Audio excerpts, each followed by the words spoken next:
ఈ మరణాత మోషే సుఖోపవాస ధ్యానములలో మరి రెండో రోజుకి మనం వచ్చాం కనుక ప్రార్థన చేసుకుని దేవుని వాక్యాన్ని ధ్యానించుకుందాం. మహోన్నతుడా, మహాగణుడా, నీ గణనామానికి వేలాది స్తుతులు చెల్లించుకుంటున్నాము. దేవా, మరి యొక్క వీడియో ద్వారా వీక్షించున్న ప్రతి ఒక్క బిడ్డలైన వారికి మోషే సుఖోపవాస ధ్యానములను మేము జరుపుకొనుచుండగా రావలసిన దీవెన ఆశీర్వాదములు మీరు అనుగ్రహించండి. ఈ సమయమందు నీ మాటల్ని వినగోరుచుండగా నిలబడి నన్ను మరుగు చేసి మీ యొక్క ఆత్మ సహాయం నాకు అనుగ్రహించి మీరే మాట్లాడమని ఏ విధముగా అయితే మీరు మోషేకు తెలియచేయచ్చు. నాయనా, నిలబడవలసింది నీవు, మాట్లాడేది నేను అన్నట్లుగా దేవా, ఈ యొక్క సమయమందు నన్ను కూడా మీరు మరుగు చేసి మీరే మాట్లాడి నాయన వాక్యం గ్రంథములోని విషయములను ఇశ్రాయేలు జనాంగము యొక్క అరణ్య యాత్ర సంగతులను మేము ధ్యానించుకొని ఉండగా అన్ని విషయములను మీరే మీ ఆత్మ సహాయం ద్వారా బయలుపరిచి వినగలిగిన చెవులను గ్రహించగలిగిన జ్ఞానం అనుగ్రహించుమని యేసు అతి శ్రేష్ఠ నామములో వేడుకొనుచున్నాం మా పరమ తండ్రి, ఆమేన్. ప్రియులారా, దేవనామమున మనెల్లరికూ శుభములు కలుగును గాక, ఆమేన్. అందరికీ మరణాత దేవుని వాక్యాన్ని చదువుకుందాం. నిర్గమాకాండము 3వ అధ్యాయము 20వ వచనాన్ని చదువుకుందాం. నిర్గమాకాండము 3వ అధ్యాయము 20వ వచనాన్ని చదువుకుందాం. కానీ నేను నా చెయ్యి చాపి ఐగుప్తు మధ్యమును నేను చేయదలచి ఉన్న నా అద్భుతములన్నిటినీ చూపి దాన్ని పాడు చేసేదను. అటు తర్వాత అతడు మిమ్ము పంపివేయును. ఆమేన్. ప్రియమైన దేవుని విశ్వాసులారా, మరి నిన్నటి దినమున మనం వాక్యములో ధ్యానించుకొని ఉన్న అంశము ఇశ్రాయేలు జనాంగము ఎలాగా బానిసత్వంలోకి వెళ్ళారు. బానిసత్వంలోకి వెళ్ళటమే కాదు, వాళ్ళు ఏ ప్రాంతంలో నివసించారు అని నిన్నటి దినాన వాక్యంలో ధ్యానించుకున్నాం. మరి ఈరోజు నా వాక్యాంశము ఎలాగా దేవుడు వారిని బయటకు తీసుకుని వచ్చాడు, ఏ అద్భుతాలు దేవుడు చేశాడు. మరి బైబిల్ గ్రంథంలో మరి మనం గమనించినట్లయితే దేవుడు ఒక 10 తెగుళ్లను ఐగుప్తీల మీదకు పంపించి ఇశ్రాయేలు జనాంగమును విడుదల చేయించినట్లుగా మనకు వాక్యము తెలియపరుస్తుంది. ఇక్కడ మోషేతో కూడా దేవుడు చెబుతున్న మాట ఏమిటంటే, నేను ఐగుప్తి మధ్యన అద్భుతములను చేసి మిమ్ములను బయటకు తీసుకుని వస్తాను ఒక గొప్ప జనాంగముగా. ప్రియ దేవుని విశ్వాసులారా, మరి ఈ రోజున మనము ఒక 5 అద్భుతములను గురించి లేకపోతే 5 తెగుళ్ళను గురించి మనం ధ్యానించుకుందాం. మరి ఈ తెగుళ్ళ కంటే ముందు అంతకుముందు జరిగిన కొన్ని విషయాలని మనము ముందు ధ్యానించుకుందాం.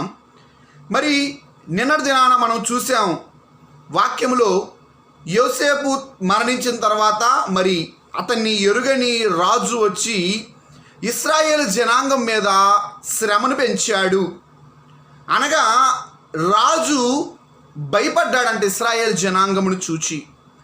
ఎందుకనంటే వారు కొన్ని లక్షల మంది ఉన్నారు. మన శత్రువులు ఎవరైనా మన మీదకి యుద్ధానికి వచ్చినప్పుడు వీరు వారితో కలిసిపోతారేమో అన్న భయంతో వీరందరూ కూడా వారి మీద చాకిరీ పెంచారు, వెట్టి పనులు పెంచారు. మరి ఎందుకని ఇశ్రాయేలు జనాంగము 400 సంవత్సరాల దాకా కూడా తిరుగుబాటు చేయలా? మరి ఎందుకని వారు 400 సంవత్సరాలు కూడా అలాంటి ప్రార్థన చేయలేదు, దేవా మేము బానిసత్వంలో ఉన్నామయ్యా అని? ఎప్పుడైతే శ్రమ పెరిగిందో వారికి దేవుణ్ణి ప్రార్థించడం గుర్తొచ్చింది. ఫరో రాజు వీరి మీద ఆ యొక్క శ్రమ భారమును, వెట్టి పనులను పెంచగానే వీరందరికీ కూడా దేవుణ్ణి ప్రార్థించాలి. అబ్రహాము, ఇస్సాకు, యాకోబు దేవుడైనా మా దేవుడి దగ్గరికి మేము వెళ్ళాలి, ఆయన మాకు ఇచ్చిన దేశం ఉంది అని వారికి జ్ఞాపకం వచ్చింది. ఎందుకనంటే యోసేపు చేసిన కార్యములను బట్టి, యోసేపు యొక్క మంచితనమును బట్టి మరి ఆ కాలమందు వారికి మంచి నివాస స్థలమును ఫరో ఏర్పాటు చేశాడు. అక్కడ వారికి అంతా కూడా చక్కగా ఉంది, అందరికీ చక్కని నివాసములు, వారి యొక్క పశువులకు చక్కని ఆహారం కనబడుతుంది. వారు నివసించున్న స్థలమంతా కూడా పచ్చగా మరి పంటలతో నిండి ఉన్నది. వారికి కావాల్సిన ఆహారం ఉంది, కావాల్సిన పని ఉంది. ఇవన్నీ వారి మధ్యన ఉండగా ఇశ్రాయేలు జనాంగమునకు ఆ యొక్క దినములలో ఆ యొక్క 400 సంవత్సరములు కూడా ఎప్పుడైతే ఈ ఫరో వచ్చి శ్రమ పెట్టేంత వరకు వారికి బాధ తెలియలా. కారణం ఏంటంటే కావాల్సిన ఆహారము, కావాల్సిన స్థలము, కావాల్సిన పని, చేతి నిండా మరి సొమ్ము ఉండగా వీరికి ప్రార్థించాలి, లేకపోతే ఎక్కువగా దేవుణ్ణి స్తుతించాలి, ఇది మేము మా యొక్క దేశము కాదు అన్య దేశంలో మేము ఉన్నాము అని గ్రహించలేకపోయారు. ఎప్పుడైతే శ్రమ భారం పెరిగిందో, ఎప్పుడైతే ఇశ్రాయేలుల మీదకి శ్రమలు ఒకదాని తర్వాత ఒకటి వస్తున్నాయో, ఆ తర్వాత వచ్చిన ఫరోలందరూ కూడా ఏ విధముగా వారిని హింసిస్తున్నారో దానిని బట్టి, ఆ శ్రమను బట్టి వారందరిలో వేదన కలగటం మొదలుపెట్టింది. ఆ వేదన మూలముగా దేవుడు వారి మొరనందరిని, వారు చేసిన ప్రార్థనలను, మూలుగులను, మొరలను విని తన సేవకుడైన మోషేని ఎన్నుకొని, అతనికి సహకారిగా అహరోనుని కూడా ఎన్నుకొని వారి ఇరువురిని ఐగుప్తు దేశానికి పంపించాడు. పంపించటమే కాదు, దేవుడు మోషే చేతికి అద్భుతములను చేయు ఒక కర్రని ఇచ్చాడు. ఆ కర్రను పట్టుకుని మోషే, అహరోన్లు ఇరువురును కూడా ఐగుప్తు దేశానికి వచ్చారు. ఐగుప్తు దేశానికి వచ్చిన తర్వాత ప్రియ దేవుని విశ్వాసులారా, వారు సరాసరి ఫరో యొద్దకు వెళ్ళి మరి ఫరోని అడగటము, ఇశ్రాయేలు పెద్దలందరితో మాట్లాడటము, మరి పెద్దలందరూ కూడా దేవుని మాటకు అంగీకరించారు. కానీ ఫరో ఏం చేశాడంటే, ఫరో ఒప్పుకోలా. యెహోవా ఎవడో నాకు తెలియదు, ఆయన నాకు ఎవరో తెలియదు, కనుక మీరు ఈ రోజు నుండి ఏం చేయండి అంటే ఆ యొక్క ఇశ్రాయేలుల మీద పని భారాన్ని పెంచండి అని చెప్పటం మనకు కనబడుతుంది. ఇదంతా అయిపోయిన తర్వాత దేవుడైన యెహోవా అద్భుతములను చేయటం ప్రారంభించాడు. ఎందుకని దేవుడైన యెహోవా అద్భుతములను చేయటం ప్రారంభించాడు? ప్రియదేవుని విశ్వాసులారా, ఒకటి మనం ఇక్కడ గమనించినట్లయితే, ఇశ్రాయేలు జనాంగం యొక్క సైన్యమును చూచి, లేకపోతే వారిలో ఉన్న ఎక్కువ మంది జనాంగమును చూచి ఐగుప్తీయులు భయపడినప్పుడు దేవుడే తన జనాంగానికి శక్తినిచ్చి వారి మీద యుద్ధం ప్రకటింప చేయొచ్చు. కానీ దేవుడు ఆ పని చేయాల. రెండవది, దేవుడే సరాసరి ఒక్క తెగులే పంపించి ఫరో సైన్యముని, లేకపోతే ఐగుప్తు దేశం మొత్తాన్ని నాశనం చేసేసి బయటికి తీసుకురావచ్చు.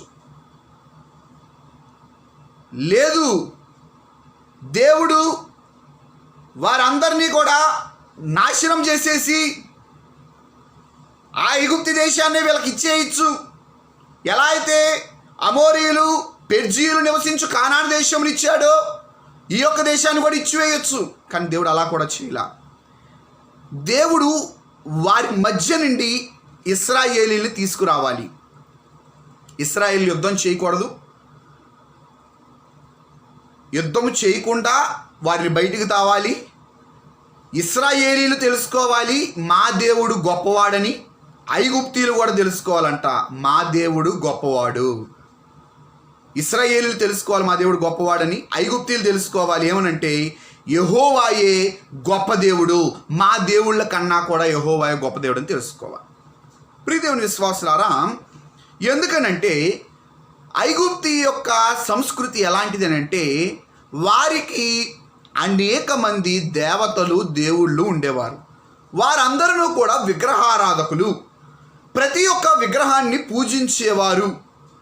అలాంటి నైజము కలిగిన వారి మధ్యన ఇశ్రాయేలీలు 430 సంవత్సరాలు నివసించారు. ఇప్పుడు ఇశ్రాయేలీల యొక్క మనస్తత్వాన్ని మనం చూస్తే 40 సంవత్సరాల అరణ్య యాత్రలో కూడా మనం చూస్తూ ఉంటే, ఎక్కడ శ్రమ వచ్చినా కూడా వారు చెప్పే మాట ఏంటంటే ఐగుప్తిలోనే మాకు బాగుండేది అనేవారు, అక్కడ మాకు కావాల్సిన ఆహారం ఉంది అనేవారు. కారణం ఏంటి? శ్రమ వస్తే వీళ్ళు భయపడుతున్నారు, శ్రమ వస్తే మాకు సుఖం అక్కడ ఉందని ఆలోచిస్తున్నారు. అదే దేవుడు మామూలుగా బయటికి వెళ్ళి తీసుకొచ్చేసి ఉంటే దేవుడి యొక్క మహాత్మ్యము తెలిసేది కాదు వీరికి. అందుకని దేవుడు అన్ని శ్రమలు వీరు అనుభవించిన తర్వాత వీరిని రక్షించుట కొరకు ఇక్కడ 10 తెగుళ్లను ఐగుప్తీల మీదకు పంపిస్తున్నాడు. పంపించడమే కాదు, వాళ్ళ కళ్ళ ఎదుటే దేవుడు చూపిస్తున్నాడు, ఇదిగోండి 10 తెగుళ్ళను నేను వారి మీద పంపిస్తున్నా. ఈ రోజున మరి మొట్టమొదటి 5 తెగుళ్ళను గురించి మనము ధ్యానించుకుందాం. మొట్టమొదటి తెగులు నీళ్లను రక్తంగా మార్చుట.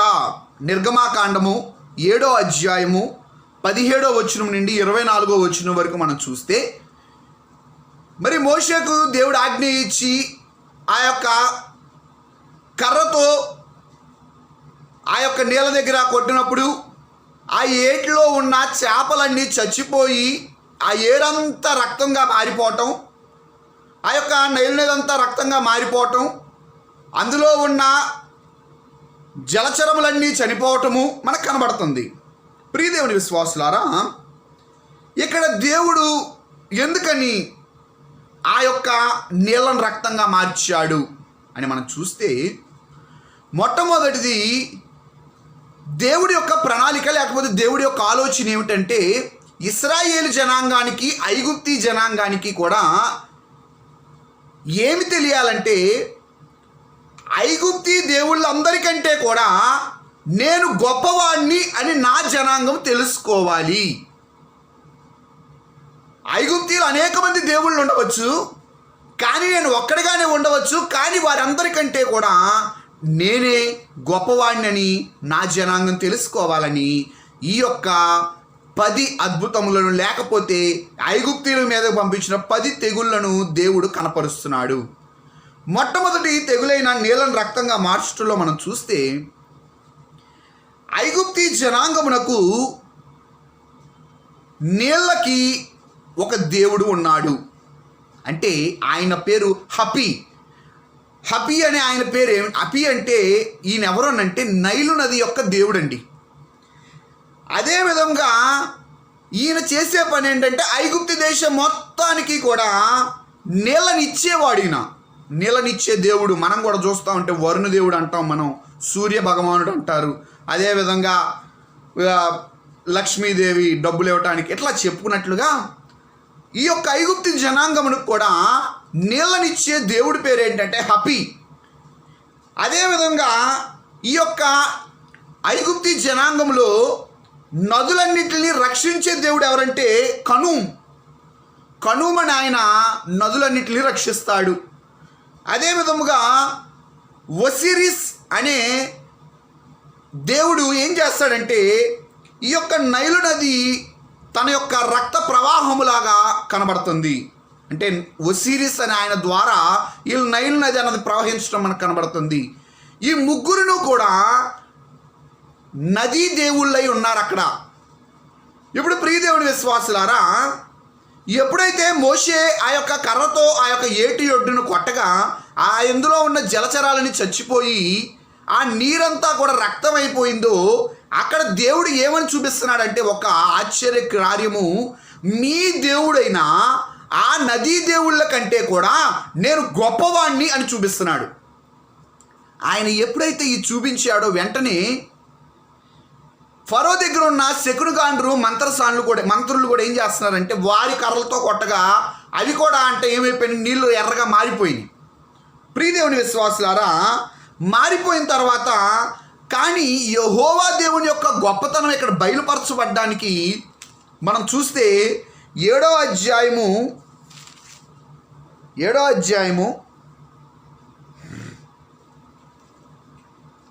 24వ వచనంలో చదువుకుందాం.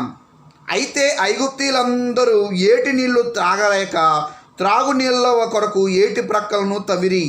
ప్రియదేవుని విశ్వాసులారా, ఇక్కడ వారందరూ కూడా ఆ నీళ్లు త్రాగలేకపోతున్నారు. అప్పటిదాకా వారికి ఆ నీళ్ళే ఒక దేవుడై ఉన్నాడు, కానీ వారి దేవుని వారు స్వీకరించలేకపోతున్నారు. ఇది ఎన్ని రోజులు ఉందంటే ఈ శ్రమ వారికి 8వ అధ్యాయం 1వ వచనంలో చదువుకుంటే, యెహోవా ఏటిని కొట్టి 7 దినములైన తర్వాత యెహోవా మోషేతో ఇట్లనెను. ప్రియదేవుని విశ్వాసులారా, 7 దినముల వరకు కూడా మరి వారికి ఈ యొక్క శ్రమ కనబడుతుంది.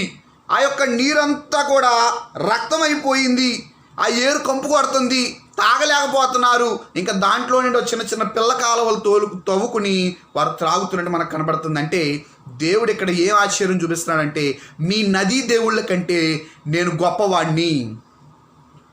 ప్రియదేవుని విశ్వాసులారా, మన యొక్క సంస్కృతి ప్రకారంగా కానీ లేకపోతే ఇతర దేశాల్లో ఉన్న సంస్కృతుల ప్రకారం కానీ అనేక మంది ఏం చేస్తారంటే, గ్రీకు వారు కూడా వారు ప్రతిదానికి ఒక దేవుడిని లేకపోతే ఒక దేవతని పెట్టుకుంటారు. కానీ మనందరికీ ఒకే ఒక్క దేవుడు, ఆయనే సృష్టికర్త అయి ఉన్నాడు.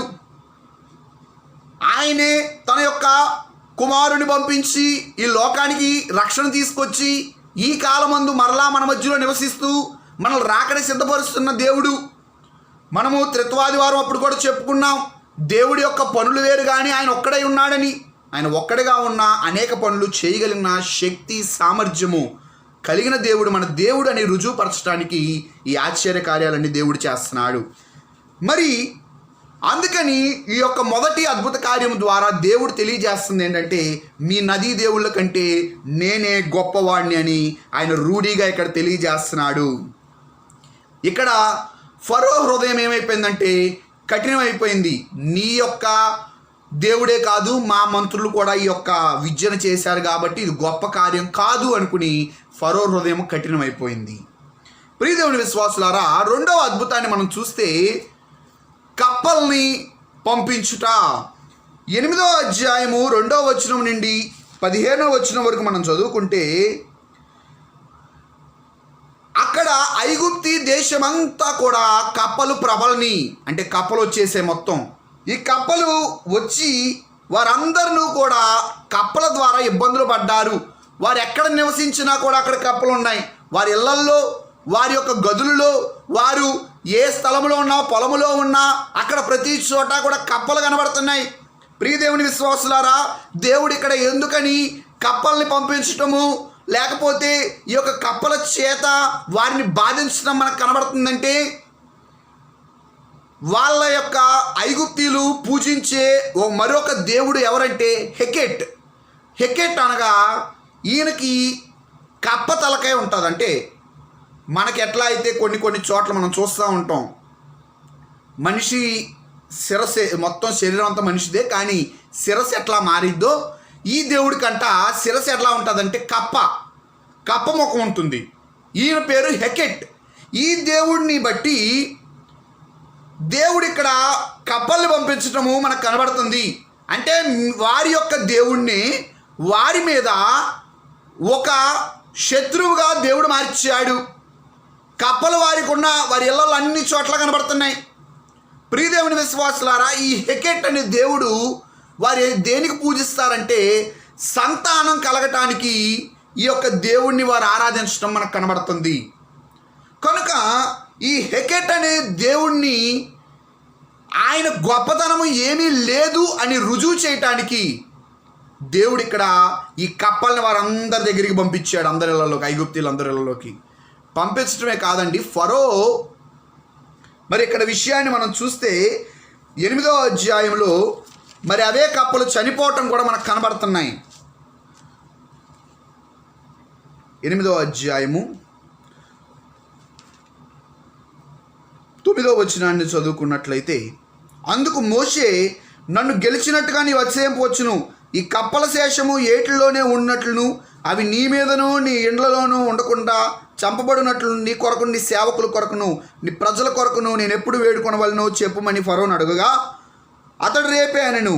ఎప్పుడైతే ఈ కప్పల గురించి మోషే ప్రార్థన చేశాడో అప్పుడు ఆ కప్పలన్నీ చనిపోవటం మనకు కనబడుతుంది. 13వ వచనంలో చదువుకుంటే, యెహోవా మోషే మాట చొప్పున చేసిన కనుక ఎండ్లలోనేమి వెలుపలనేమి పొలముల్లోనేమి కప్పలు ఉండకుండా చచ్చిపోయాను. జనులు వాటిని కుప్పలుగా వేసినప్పుడు భూమి కంపు కొట్టెను. ప్రియదేవుని విశ్వాసులారా, వారి దేవుడు, సంతానోత్పత్తికి కారణమైన వారి దేవుడైన ఈ యొక్క కప్ప ముందు వారి అందరి యొక్క గృహాల దగ్గరికి వచ్చింది, పొలాల్లోకి వచ్చింది, అన్నింటికి వచ్చి శ్రమ పెట్టింది. శ్రమ పెట్టిన తర్వాత దేవుడు మరలా ఒక ఆజ్ఞ ఏమైపోయినాయి, కప్పలని చచ్చిపోయినాయి. అంటే దేవుడు ఇక్కడ ఏం చూపిస్తున్నాడు, మీ దేవుడైన ఈ హెకెట్ని కూడా నేను జయించగలనని చూపిస్తున్నాడు. ఆయన నా ముందు గొప్పవాడు కాదు, ఇశ్రాయేలు జనాంగమా చూడండి, వారి దేవుణ్ణి నేనేం చేశానంటే ఇక్కడ నాశనం చేస్తున్నానని ఒక రుజువుగా తన జనాంగానికి చూపిస్తా ఐగుప్తీయులకు చెప్తున్నాడు, నా శక్తిని నా బలాన్ని మీరు చూడండి అని. ఇక్కడ కూడా మరలా ఈ రెండో అద్భుతం చేసినా కూడా ఫరో యొక్క హృదయం కఠినమైపోయింది. కారణం ఏంటంటే ఫరో ఇంతమంది ఇశ్రాయేలును విడవటానికి ఇష్టపడట్లా. మరి మూడో తెగులు మనం చూస్తే దేవుడు ఐగుప్తీ మీద పంపించిన మూడవ తెగులు ఏమిటంటే పేలు. ప్రియదేవుని విశ్వాసులారా, మోషే ఆ యొక్క ధూళిని కొట్టగా ఆ ధూళి అంతా కూడా పేలుగా మారినట్టు మనకు కనబడుతుంది. నిర్గమాకాండము 8వ అధ్యాయము 16వ వచనం నుండి 19వ వచనం వరకు మనం చదువుకుంటే, అందుకు యెహోవా మోషేతో, నీవు నీ కర్ర చాపి ఈ దేశపు ధూళిని కొట్టుము, అది ఐగుప్తు దేశం అంతట్ను పేలగునని అహరోనుతో చెప్పమనగా వారు అట్లు చేసిరి. ప్రియమైన దేవుని బిడ్డలారా, పేలన్న వెంటనే మనందరికి బాగా తెలుసు, మనం కూడా చాలా ఎక్కువగా చిరాకు పడుతూ ఉంటాం. తల్లో మరి స్త్రీలు అనే వారందరికీ బాగా తెలుసు, పేలు పట్టినప్పుడు వారు ఎంతో మరి దురద వస్తూ ఉంటుంది. వచ్చినప్పుడు కూడా మరి ఎంతో వేదన. మనము తల్లో ఒక 4 పేలు 5 పేలు ఉంటేనే మనం ఎంతో శ్రమ పడుతుంటే, ఇప్పుడు ఆ దేశమంతా కూడా ఏమైపోయింది, పేలమయం అయిపోయిందంట. అన్ని పేలే. ప్రియదేవుని విశ్వాసాలు ఎప్పుడైతే ఇంతటి శ్రమను చూశారో వాళ్ళందరికీ వేదన కలుగుతుంది, ఐగుప్తీయులందరికీ. ఎందుకని దేవుడు ఇక్కడ పేలును పంపించాడని మనం చూస్తే, మోషేతో దేవుడు ఏం చెప్పాడంటే దేశపు దుమ్మును కొట్టు, అంటే నేల మీద కొట్టు, అవి పేలుగా మారతాయి. వారికి జబ్ అనే భూమి దేవత ఉంది, భూమి దేవుడు ఉన్నాడు వారికి. మనం ఎట్లా అయితే భూదేవి అంటామో వారందరూ కూడా జబ్ అంటే భూదేవుడు. ఆ భూదేవుడిని ఇక్కడ దేవుడు ఇప్పుడు ఈ సమయం ముందు వారికి శ్రమగా మారుస్తున్నాడు. ఇదిగో మీ యొక్క జబ్బు నాకంటే గొప్పవాడు కాదు. ఎప్పుడైతే వారు మోషే ఆ యొక్క దుమ్మును కొట్టాడో అవన్నీ పేలుగా మారాయి, అంటే వారు పూజించే ఆ భూమి నుండే వారికి శ్రమ వచ్చింది. ఈ శ్రమ రావటమే కాదు, ఈ యొక్క కార్యాన్నంట ఈ ఫరో యొక్క మంత్రులు లేకపోతే ఆయన వెనకాలన్న శకునుగాండ్రు చేయలేకపోయారు. మొదటి 2 ఆశ్చర్యాలనైతే లేకపోతే మొదటి 2 తెగులనైతే వారిద్దరూ చేయగలిగారు, కానీ 3వ తెగులు వచ్చేటప్పటికి వారు చేయలేకపోయారు. కారణం ఏంటంటే ఇక్కడి నుండి వారి యొక్క అసమర్థత బయటపడుతుంది. ప్రియదేవుని విశ్వాసులారా, అంటే వారి దేవుడి యొక్క గొప్పతనం అక్కడ తాగిపోయింది, కానీ యెహోవా దేవుని యొక్క గొప్పతనాన్ని వారు చేరుకోలేరు అని వారు తెలుసుకున్నారు. అందుకనే ఇక్కడ ఈ పేలతో ఇబ్బందులు పడుతున్నప్పుడు మరి 8వ అధ్యాయం 19వ వచనంలో చూస్తే అక్కడ శకునుగాండ్రు అందరూ సాక్ష్యం ఇస్తున్నారు. శకునుగాండ్రు ఇది దైవశక్తి అని ఫరోతో చెప్పిరి. అయితే యెహోవా చెప్పినట్లు ఫరో హృదయం కఠినమాయెను, అతడు వారి మాట వినక పోయెను. ప్రియదేవుని విశ్వాసులారా, ఇక్కడ ఫరో యొక్క శకునుగాండ్రు సాక్ష్యం ఇస్తున్నారు, ఇది దేవుని శక్తి అండి. ప్రియదేవుని విశ్వాసం ఎంత గొప్ప విషయం చూడండి. శత్రువులైన వారే సాక్ష్యం ఇవ్వటము. వారి దేవుళ్ళు తాత్కాలికమైన వారండి, వారి దేవుళ్ళు జీవం లేని వారు. కానీ మన దేవుడు జీవము కలిగిన దేవుడు, శాశ్వతుడు అని నిరూపించటానికి యెహోవా దేవుడు ఇక్కడ పేలుని వారి మధ్యలోకి పంపించటము, వారి శకునిగాండ్రు ద్వారానే ఆ యొక్క పేలు రావటానికి ఈ యొక్క కార్యం జరిగించడం దైవశక్తి వలన అయిందని చెప్పడం కనబడుతుంది. తర్వాత 4వది మనం చూసినట్లయితే ఈగల గుంపు. 8వ అధ్యాయము 20వ వచనం నుండి 32వ వచనం వరకు మనం చదువుకుంటే ఇక్కడ దేవుడు ఐగుప్తీయుల మీద ఈగల గుంపును పంపించడం మనకు కనబడుతుంది. ఇక్కడ వారి దేవుళ్ళు ఎవరంటే కెప్రి అనే ఆయన వారి యొక్క సృష్టికర్త అయి ఉన్నాడు. ఈయన వారికి పునర్జన్మిచ్చేవాడై ఉన్నాడు. ఆ యొక్క సూర్యుడిని నడిపించేవాడై ఉన్నాడు ఈ కెప్రి అనే దేవుడు. అదే విధముగా ఈ యొక్క ఏగ తలకాయ కలిగిన ఈ కెప్రి అనే దేవుడిని దేవుడు ఇక్కడ ఓడిస్తున్నట్టుగా చూపించడానికి ఇక్కడ ఈగల గుంపుని ఆయన పంపిస్తున్నాడు. ప్రియదేవుని విశ్వాసులారా, అదే విధంగా మనం చూస్తే వారికి మరొక దేవుడు ఉన్నాడు. ఎవరంటే ఉట్చిట్. ఈయన ఏగ సాదృశ్యంగా కనబడుతున్నాడు. అంటే ఈ ఇరువురు దేవుళ్ళను కూడా నాకంటే గొప్పవారు కాదు మీ దేవుళ్ళు. ఐగుప్తి జనాంగమా, జ్ఞాపకం ఉంచుకోండి, మీ దేవుళ్ళని ఎవరినైనా కూడా నేను సంహరించగలను, వారెవరినూ కూడా నా ముందు పనికిరారు అని వారికి తెలియపరచడానికే దేవుడు ఇక్కడ 4వ సూచక్రియ ఈగల గుంపును పంపించాడండి. ఈ ఈగల గుంపు ఏం చేసిందంటే ఐగుప్తి జనాంగం అందరి మీదకి వచ్చేసింది. ఇక్కడ దేవుడు ఏం చేస్తున్నాడంటే ఐగుప్తి జనాంగమును, ఇశ్రాయేలు జనాంగమును వేరుపరిచేశాడు. ఏమంటున్నాడంటే ఇంకా ఏ తెగులు కూడా నా జనాంగం దగ్గరికి రాదు. మనం కీర్తన 91లో చదువుకుంటాం, ఏ తెగులు నా గుడారము సమీపించదు.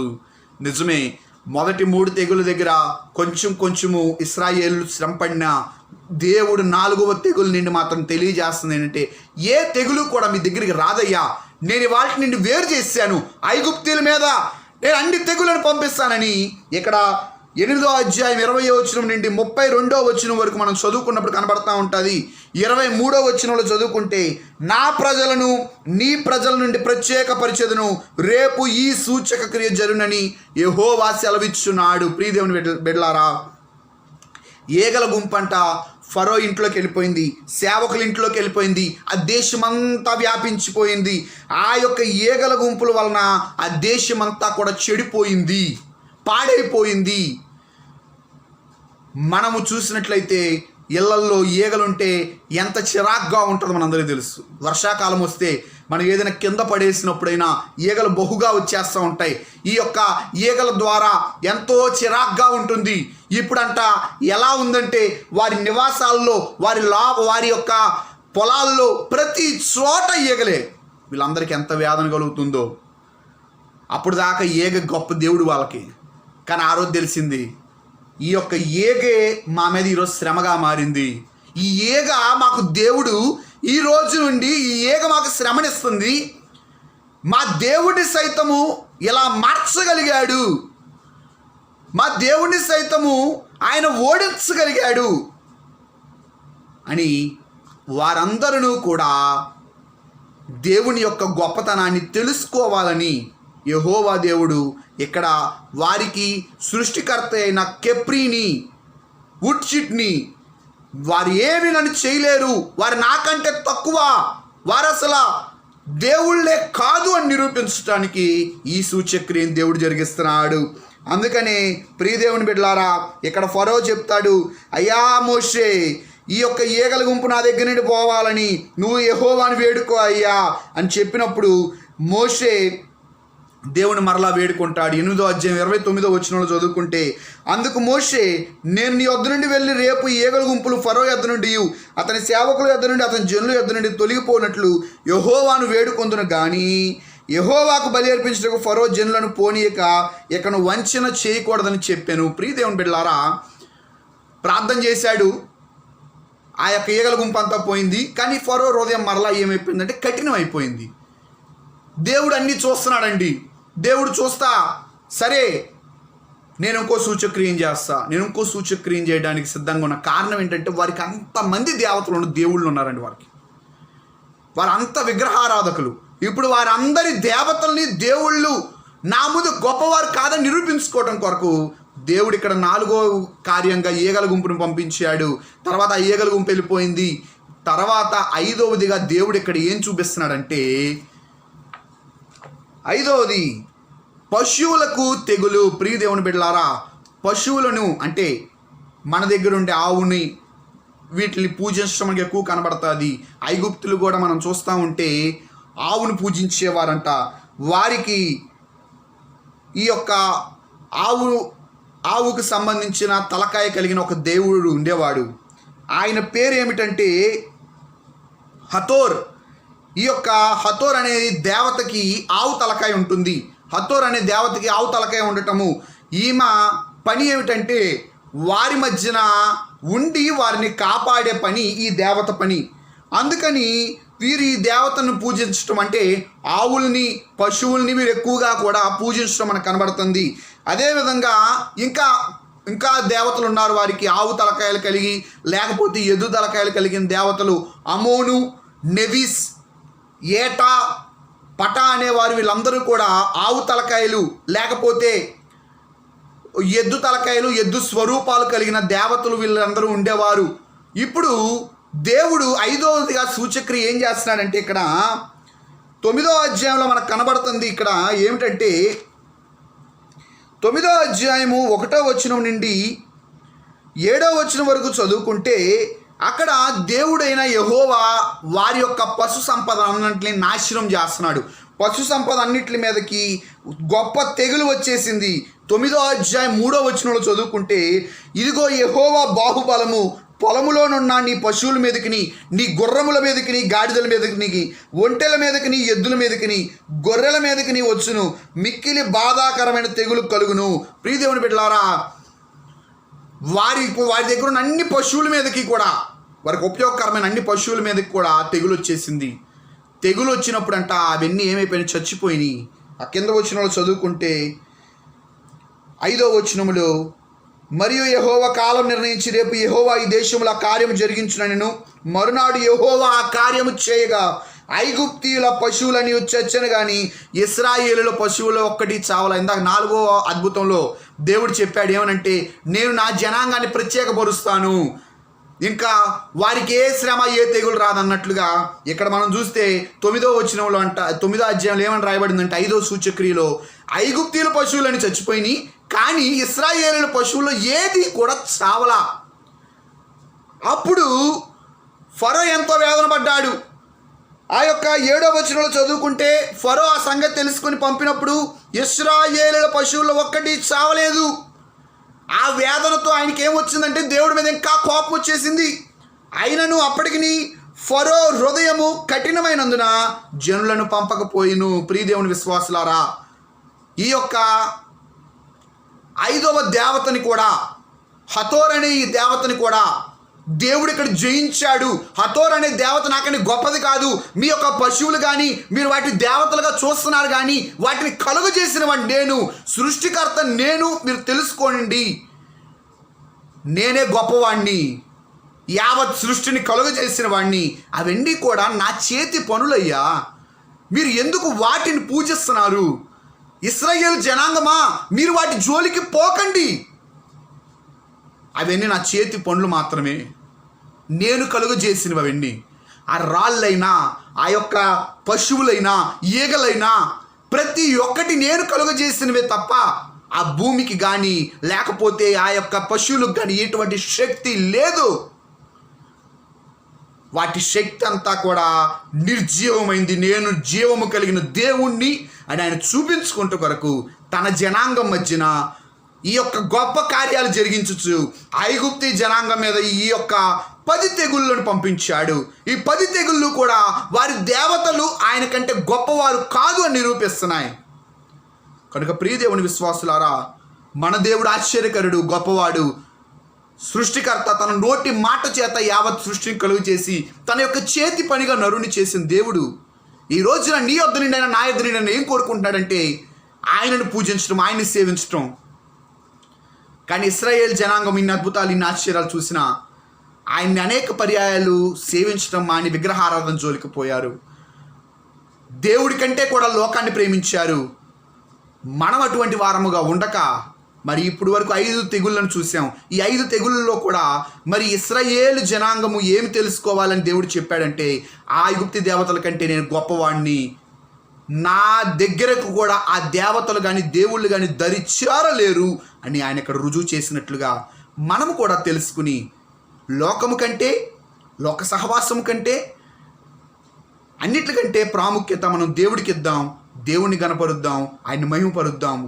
ఎవరైతే ఆయన్ని మహిమపరిచి ఆయన గణపరుస్తారో వారందరినీ దేవుడు కాపాడాడు అక్కడ.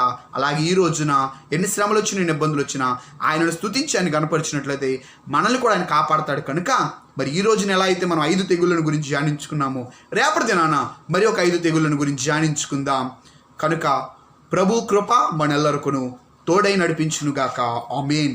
ప్రార్థన చేసుకుందాం. మహోన్నతుడా, మహాగణుడా, నీ గన్నామానికి వేలాసులు చెల్లించున్నాం. దేవా, నువ్వు నిజముగా జీవం కలిగిన దేవుడు, గొప్పవాడు, ఆశ్చర్యకరుడు, అద్భుతకరుడు.